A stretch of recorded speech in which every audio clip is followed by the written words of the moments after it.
안녕하세요, 여러분. 잘 지내고 계시죠? 근데 오늘은 날씨가 덥습니다. 이제 본격적으로 여름이 오려고 하는 것 같아. 그래도 저는 무더운 날씨가 다가옴에도 불구하고 여러분들을 보면 걱정하지 않아요. 왜? 여러분들 가슴 속에는 태양보다도 더 이글이글 뜨겁게 끓고 있는 젊음과 정열, 열정이 있기 때문에, 여러분들의 젊음과 열정을 믿기 때문에 여러분들이 이 젊음을 통해서 이 여름의 무더위를 잘 극복해 내리라고 믿습니다. 자, 그러면 본론으로 와서 우리가 지난 시간에 다루었던 내용을 잠시 상기를 해본다면 주요 개념들이 아주 생소한 개념이 나왔었지요. 저희 텍스트에서는 현실적 삶이 아닌 체험이라서 불어로 vécu sans vie, 다른 말로 하면 내재적 실제. 그래서 내재적 실제로서 이론적 일자에 대해서 우리가 알아보았습니다.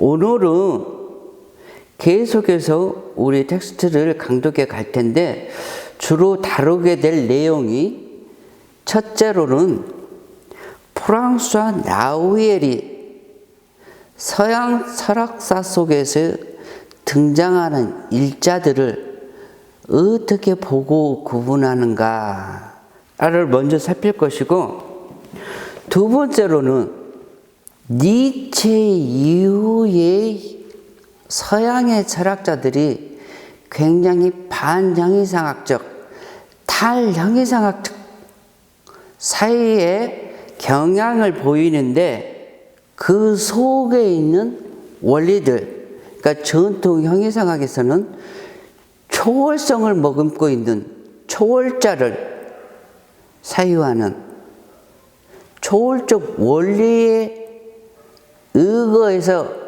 철학을 해왔다면, 니체 이후의 철학은 그런 고정불변의 자기동일적 실체로서의 초월자를 상징하지 않아요. 왜냐하면 경험을 다 품어 안을 수 없기 때문에. 그래서 니체 이후의 반형이상학적, 탈형이상학적 사유의 흐름 속에서 특히 현대 프랑스 철학에서는 대표적으로 질 델루즈와 자크 데리다를 이슈로 하는 철학에서 그들의 사유 원리는 초월적 원리가 아니라 초월론적 트랑성당달이라고 합니다.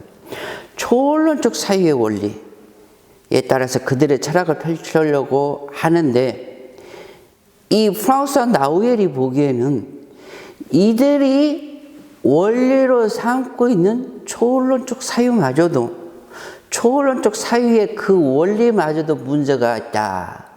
다 틀리다는 얘기가 아니에요.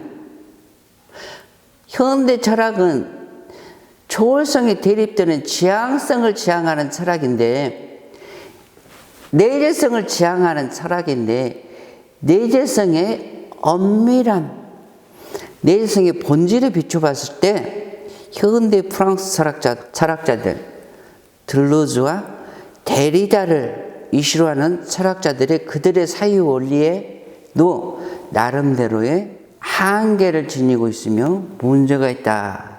그래서 나우엘은 이들의 초월론적 사유를 비판하고서 내재론적 사유를 초월론적 사유와 구분해서 이야기를 합니다.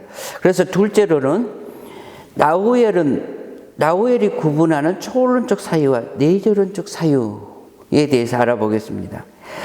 마지막으로 세 번째로 내재적 실제로서의 이론적 일자, 그러니까 다 가로친다고 했었을 때 여러 번을 걸쳐서 여러분들에게 말씀을 드렸지만, 여러분이 직접 듣고 보고 들은 감각적 경험들, 체험들 뿐만이 아니라 책가방 심부름하면서 쌓아왔던 학문적 지식과 이론들마저도 가로치고서 그것이 절대적으로 객관적으로 옳다라는 믿음을 가로치고서 있는 그대로 사태와 실제 요를 라우엘은 내재적 실제로서 이론적 일자라 부르는데, 그 내재적 실제로서 이론적 일자가 갖는 내재성, 이론성, 여러분들이 또 듣기에는 약간 의아스럽겠지만 우리 동양식 표현으로 좀 더 적절한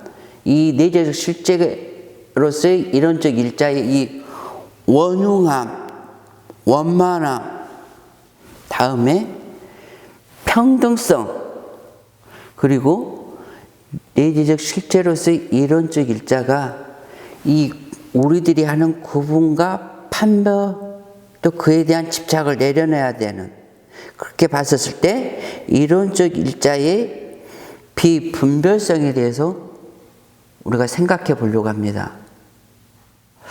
여러분들이 정수맥 선생이 진도를 많이 안 나가서 걱정하시는 친구들이 있을 거예요.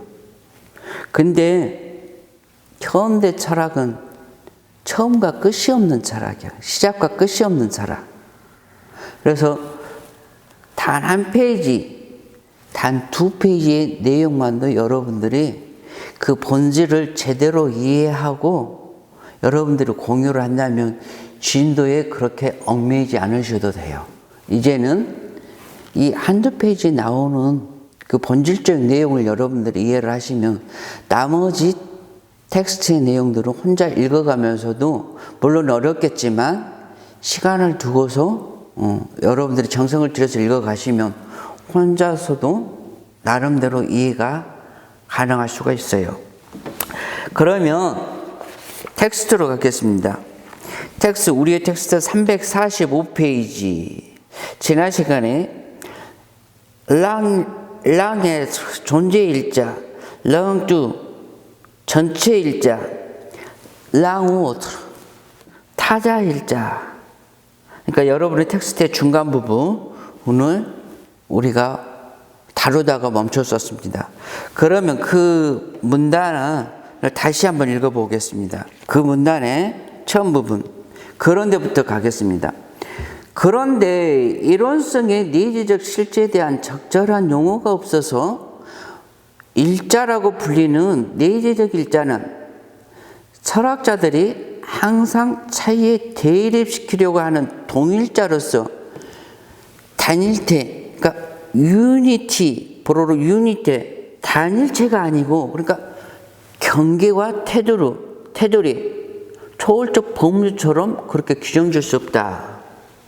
단일체가 아니고, 또한 현대 프랑스 철학의 차이의 철학이 일자를 활용하는 데서 나타나는 초월적으로 관념화되어 이상화된 초월론적 단일체들. 자, 초월적 단일체, 초월론적 단일체 구분을 하고 있죠. 초월론적 단일체들로서 예들을 보면 존재일자, 여러분 화면에 보고 있는 부분 초월론적 일자로서 존재일자, 렁의 전체일자, 보로로 전체, 모두 전체일자, 타자일자, 초월론적 단일체들. 그러니까 현대 프랑스 철학자들, 반형이상학적이고 탈형이상학적 사회를 펼치고자 하는 사람들이 이제는 서양 전통 형이상학에서 일자, 초월적 일자를 비판하고서 초월론적으로 사유를 해요. 그래서 일자마다도 초월론적 일자. 그래서 이때에 이들이 사유하는 일자의 모습은 전통 형이상의 일자처럼 경계와 울타리가 초월적 범주처럼 명확히 규정할 수 없는 일자들이에요. 그런 의미에서 초월론적이다. 질 룰루즈와 자크 데르다의 차이의 철학에서 이 차이의 사유가 그렇다는 거예요. 그 다음에 여러분들이 보시겠지만 렁에 있다. 렁에 틀어가 나요. 존재자, 존재예요. 에트르. 존재자는 있다. 제가 거듭해서 여러 번에 걸쳐서 말씀드렸지만 현대 프랑스 철학은 니체와 하이데거의 강한 영향을 받고서 펼쳐지는 사유들이다. 철학들이다. 하이데거가 그랬어요. 서양 전통 초월적 형이상학을 비판하면서 서양의 형이상학은 의당 존재를 사유로 해야 되는데 존재마저도 존재자처럼 사유를 했다는 거야. 그러면서 서양 전통 형이상학의 가장 주요 주제이자 보편자가 바로 일자에 대한 비판을 하고서 존재의 사유를 이야기를 해요. 그래서 존재가 일자의 자리를 대체하게 되죠. 근데 이 프랑스와 나우엘이 보기에는 하이데거의 사유마저도 현대 프랑스 철학자들 그 데리다의 사유마저도 이 존재자 중심의 서양의 초월적 형이상을 비판하고 나왔음에도 불구하고 그들의 존재의 사유, 그들의 차이의 사유가 그들이 비판하고자 했었던 초월성의 사유로부터 완전히 자유스럽지 못하다라고 보았어요. 그래서 하이데거를 볼 때에도 하이데거의 존재의 사유가 에이트르를 사유를 한다고 하면서도 에이트르가 명시적으로 밝히고 있지는 아니지만 전통 철학 속에서의 일차처럼 작동을 한다.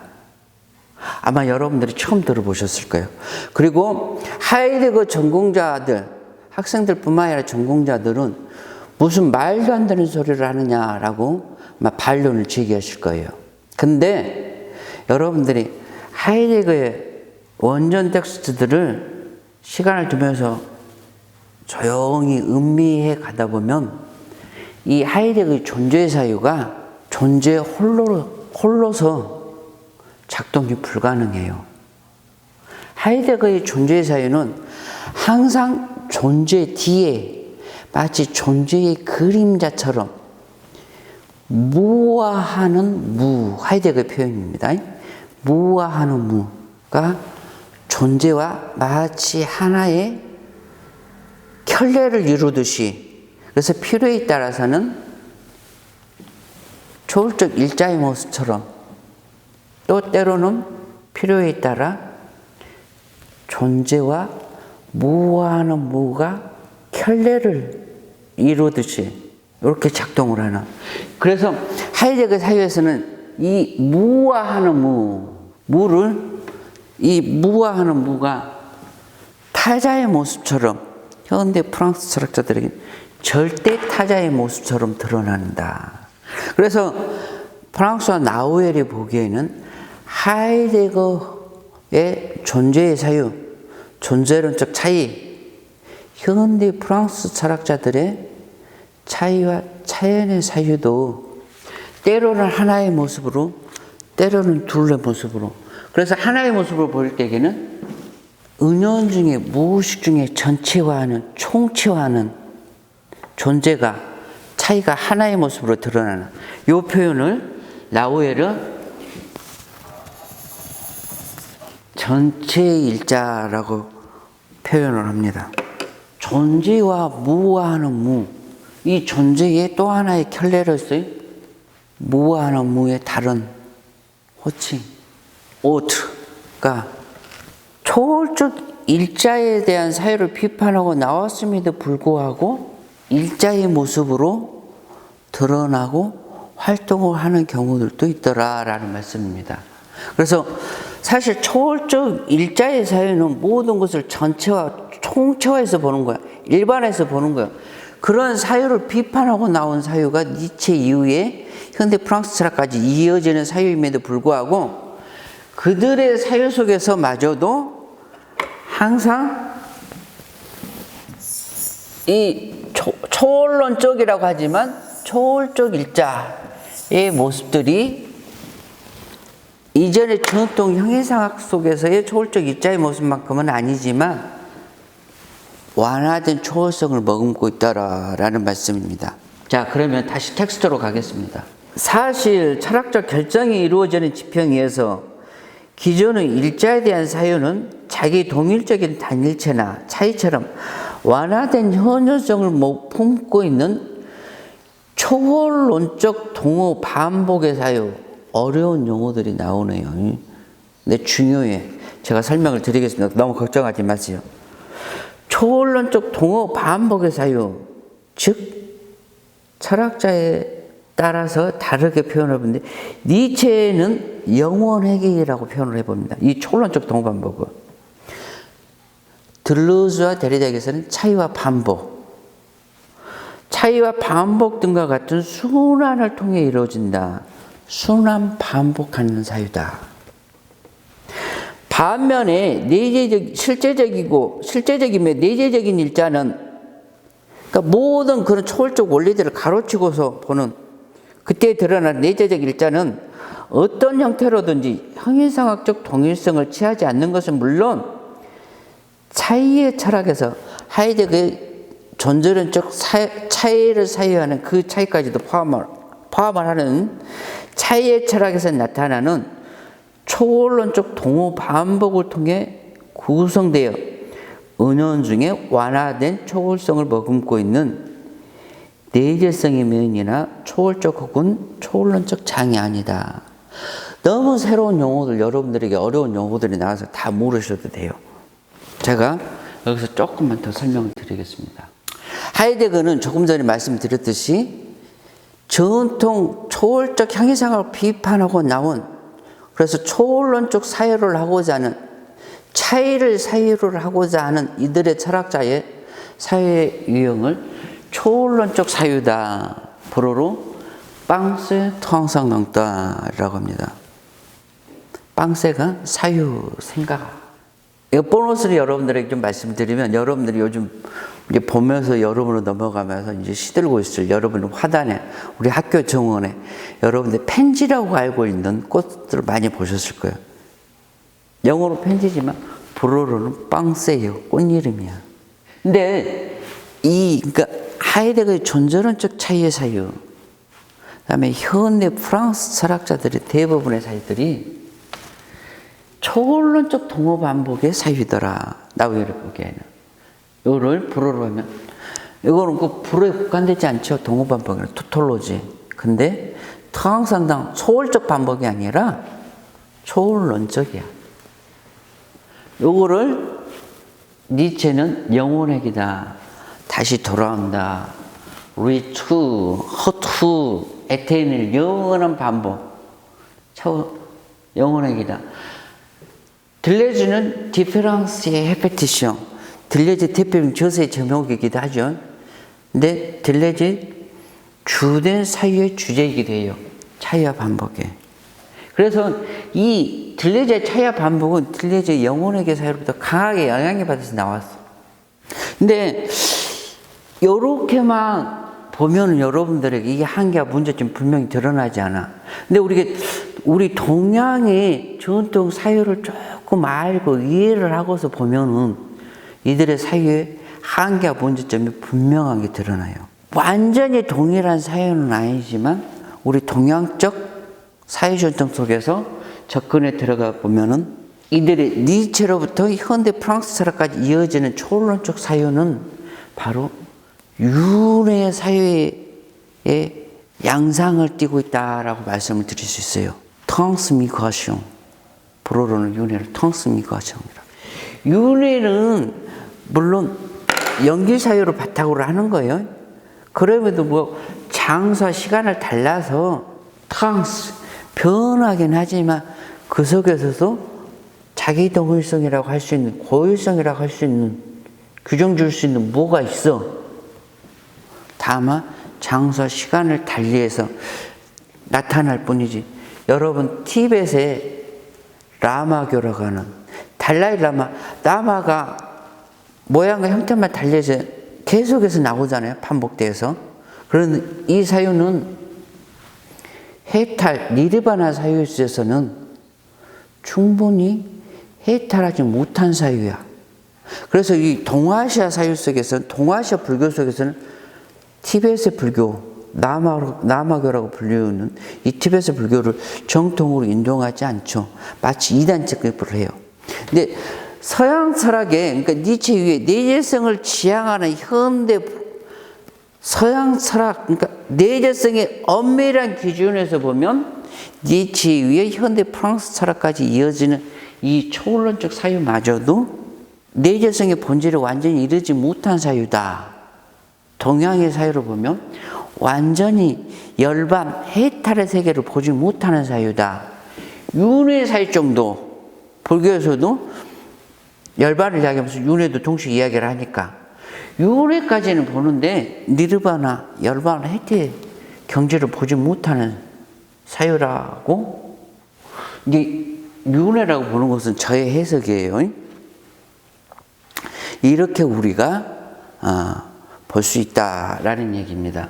윤회, 그러니까 이 초론적 사유, 니체 이후에서 현대 프랑스 철학까지의 사유 속에서는 끊임없이 시큐라시옹, 헤피티숑, 순환 반복이 된다.